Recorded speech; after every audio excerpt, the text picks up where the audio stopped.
Hello everyone, তো আমি চলে এসেছি নতুন একটা ভিডিও নিয়ে। ভিডিও স্টার্ট করেছি কফি খাওয়া থেকে, শেষ করবো ফুল টু এনজয় দিয়ে। তো তাই আমি চলে এসেছি কার্তিক পুজোয়। আর কার্তিক দিয়ার ভিডিওটা তো আমি আগেই শেয়ার করেছিলাম তোমাদের সাথে, আর আমরা কতটা এনজয় করি সেটাই আজ তোমাদের সাথে শেয়ার করব। আর এরা তো আমাকে ছাড়াই খেতে বসে গেছে।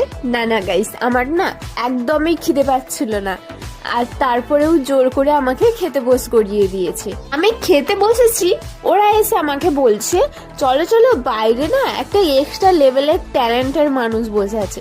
তারপরে আমি তো বসে বসে ভাবছিলাম কে আসতে পারে, এসে দেখছি এই যে রাধুনি আমাদের। আমরা একসঙ্গে অনেক ফানুস উড়িয়েছি আজকে, আর তারপরে এই কচিকাচাদের নিয়ে কিন্তু আমি অনেকগুলো রিলস বানিয়ে নিয়েছি।